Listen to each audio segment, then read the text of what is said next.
We are on our way to Hornchurch Heritage Centre at Sutton Lane, and we're going to speak to one of the volunteers there.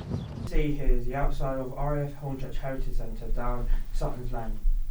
Later on, when we go inside, we will be interviewing a volunteer and we will ask them a series of questions about the Battle of Britain, the streets surrounding Sutton's Lane and the airfield that was in service during World War II. So my name's Owen and this is my friend Dylan. Thank you for speaking with us today, and could you introduce yourself to us, please? Hi, my name's Graham Hill. I'm a volunteer at the Heritage Centre. I'm also a trustee as well, so I'm very pleased to be associated with this wonderful building. And how are you linked to the Heritage Centre? Well, as I say, I've been a volunteer for a few months, so I'm now a trustee as well, so I'll get down there wherever I can. Could you please tell us a little bit about the centre?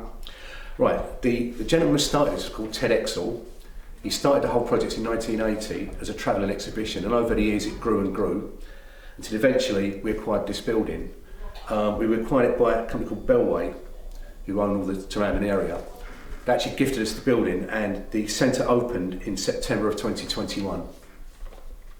Could you tell us what this building was used for during the Battle of Britain? Now this is embarrassing, we don't actually know, believe it or not. We don't know what this actual building was here during the Battle of Britain. We don't know what it's actually used for. I'm guessing some sort of administration building. What was the airfield's role during the Battle of Britain? Well, this was what they call a sector airfield. Now, the whole of England was cut into sectors. This sector was 11 sector, and this airfield controlled airfields, satellite airfields. There's one at Rochford, for instance. So you had 3 squadrons of Spitfires here, 14 aircraft each, and they were here to defend London and the surrounding area, Britain against the Luftwaffe attacks. Very important airfield. Did the airfield ever get attacked during the Battle of Britain? During August, 31st of August, it was heavily bombed.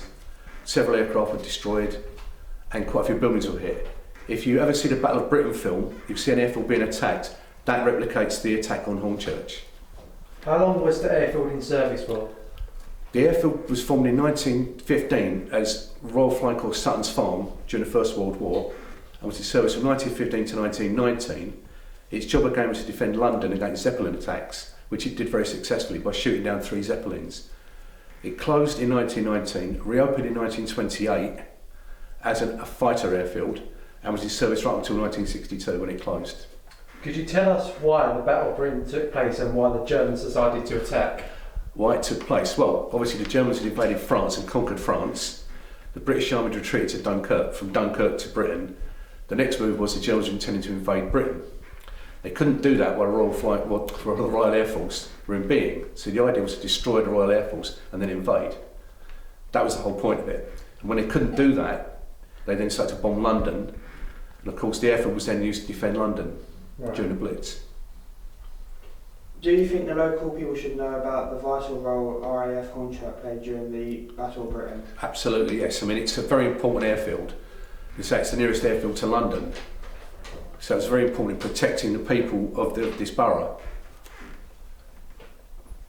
Are you able to tell us a little bit about the TET turrets and the pillboxes which are located at the park? Right. Has anything else been discovered recently? Well, the TET turrets are very small concrete bunkers that housed one soldier with a light machine gun. They were dotted around for airfield defence. They were like a ball race, so you'd go inside it and swivel the thing around. They were pretty uncomfortable and very small, very cramped. How many of the streets are named after RAF pilots and personnel? There are 52 roads, pathways and buildings named after pilots from this airfield. Could you name some, please? I can name some. In fact, I have a book here. For instance, we have Dowding Way, which is the command of the Royal Air Force. We have Park Mews. Keith Park was a sector commander here. Spitfire Approach, that's fairly obvious. Manston Way, that's another airfield. Let's have a look. Siskin Close, that was a type of aircraft that flew here in the 30s, so there's quite a lot of this. It's at least 52 places named after airfields and people. Quite a lot. How many of the original buildings are still standing? There are several. There's this one, obviously. Next door was an admin building. The officers' mess, Astra Close, is where the original officers' mess was. That's still in use. There's flats next door, are now private flats. And Kilmartin Way, there's still houses that were built in the 20s or officers' quarters.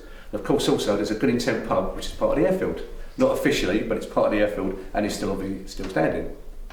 Thank you for coming in today and letting us interview you. It's been very nice speaking with you today. Okay, thank you very much.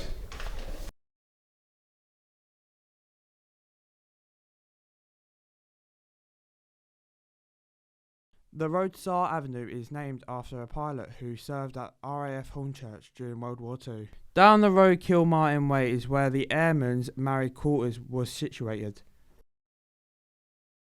On the top of the road Sutton's Lane you can see a dispersal pen and the entrance to an underground bunker inside of the car park at Hornchurch Country Park. Down the road Wood Lane is one of the former sergeants' houses. Down the road Cavendish Crescent is where the former officers' mess is located. Yeah.